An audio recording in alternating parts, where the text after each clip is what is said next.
इसके गहन पुनर्निरीक्षण से सुधरना है। Yes, yes. Let us have very good idea. Let us have a debate on the press conference. नहीं चलेगी। मेरे यहाँ बोलने का क्रम मैं तय करूंगा। ये डरा हुआ रिस्पॉन्स है। मैं उनके उकसावे में नहीं आऊंगा, मैं मेरे विषय पर बोलूंगा। संसदीय प्रणाली को विपक्ष के नेता महोदय कहते हैं कि पहले मेरी बात का आप जवाब दीजिए, मैं सुनना चाहता हूं। चुनावी सुधार पर संसद में गृह मंत्री अमित शाह और प्रतिपक्ष के नेता राहुल गांधी के बीच जबरदस्त बहस हुई। अमित शाह बोलते रहे तो Rahul Gandhi point of order लेकर उन्हें टोकने लगे। बीच में तो एक बार अमित शाह ने कह दिया कि जब दो बड़े बोलते हों तो बीच में किसी तीसरे को नहीं बोलना चाहिए।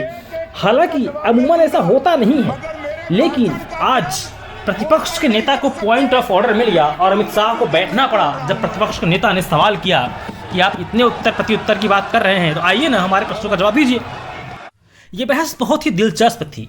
हुआ कुछ यूँ कि अमित शाह वोट चोरी पर बोलने वाले थे। वो ये कहने जा रहे थे कि मैं ये बताने जा रहा हूँ कि पुश्तैनी वोट चोर कौन है। बस फिर क्या था, इसी पर राहुल गांधी ने पॉइंट ऑफ ऑर्डर ले लिया। और जब राहुल गांधी ने पॉइंट ऑफ ऑर्डर लिया तो फिर लोकसभा में जो हुआ उसे पूरा सुनिएगा, क्योंकि भारतीय संसदीय इतिहास में नरेंद्र मोदी की सरकार में जो हमेशा उत्तर देने से भागने वाली सरकार है, यहाँ पर बहुत कम ऐसा होता है कि प्रतिपक्ष के नेता को पॉइंट ऑफ ऑर्डर मिले और सत्ता पक्ष देखता रह जाए। हमारे यहाँ कुछ परिवार ऐसे हैं जो पुश्तैनी वोट चोरी करते हैं। अच्छा बोलिए आप। हाँ बोले आप बोले। हाँ बोले आप बोले। स्पीकर सर, मेरा कल एक सवाल था जो हिंदुस्तान के इतिहास में पहली बार डिसीजन लिया गया कि इलेक्शन कमिश्नर्स को फुल फुल इम्यूनिटी दी जाएगी। ठीक है, ये है ना, इसका जवाब इसका पीठ में खत्म नहीं किया सर। इसके पीछे जो थिंकिंग थी वो हमें सबसे पहले बताएं। ठीक है। दूसरी बात, नहीं हरियाणा की जहां इन्होंने बात की, इन्होंने एक उदाहरण लिया, वहां पर अनेक उदाहरण हैं। वो भी आपने दिया था ना, 19 वो भी आपने दिया था, इसलिए वो भी 19 लाख वहां पे फेक लोग वो उदाहरण आपने दिया था, इसलिए उसका जवाब दिया। और ये भी हमें बता दीजिए, actually let us have a debate on my press conference. Let us go. Let us have very good idea. Let us have a debate on the press conference. Okay. Amit Shah ji, I challenge you to have a debate on the 3 press conferences. Please. ठीक है, बैठ जाइए। बैठ जाइए। माननीय, please माननीय, आपने बात की थी, प्लीज।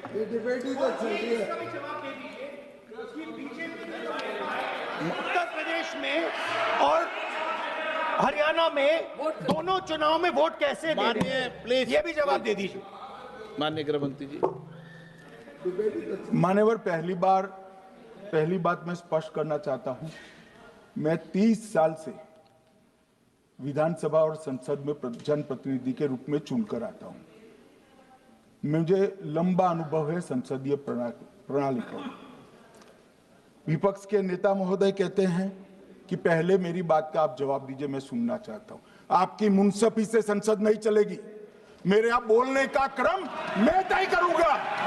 इस तरह से नहीं चलेगी संसद। मान्यवर, उनको धैर्य रखना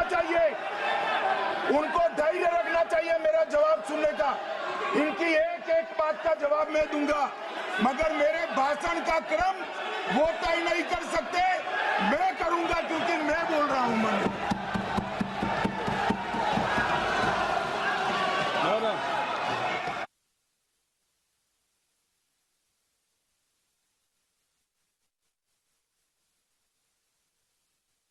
एक मिनट गृह मंत्री जी, एक मिनट गृह मंत्री, क्या गलत बोला उन्होंने यही बोला, आपने जो बात उठाई है मुझे कब बोलना है मैं तय करूंगा, यही बोला ना।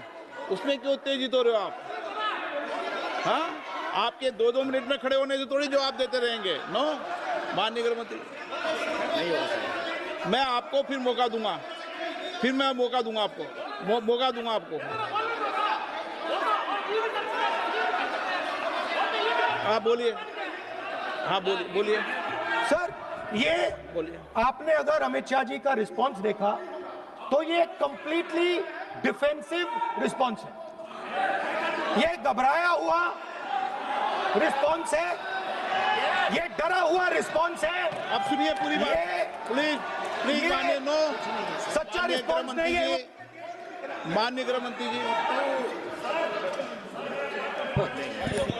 मान्यवर आपके चेहरे पर बैठो बैठो, मान्यवर आपके चेहरे पर चिंता की लकीरें मैं देख रहा हूं कि मैं क्या बोलूंगा। मैं उनके उकसावे में नहीं आऊंगा, मैं मेरे विषय पर बोलूंगा। मान्यवर, मैंने इतना ही कहा कि मैं मेरे भाषण का क्रम मैं तय करूंगा। मेरे भाषण का पहले क्या बोलना, बाद में क्या बोलना, मैं तय करूंगा। और मैं मानता हूं कि हर एक वक्ता का ये अधिकार है, उनका भी है, मेरा भी है। कल वो बोल रहे तो हम ऐसा थोड़ी ना बोले आप झूठ क्यों बोल रहे हो, हम नहीं बोले, नहीं बोल सकते साहब। वो माननीय विपक्ष के नेता है, वो बोल सकते अपना भाषण मान्यवर। और मैंने तो ये भी कहा, मेरा पूरा भाषण छूट कर कुछ बच जाता है तो आप पूछिएगा, मैं जवाब दूंगा। मगर अब धैर्य भी चाहिए और सुनना भी चाहिए, दोनों चीजें करनी पड़ती है। मान्यवर, वोट चोरी का कोहराम बचा है। मैं वोट चोरी किसको कहते हैं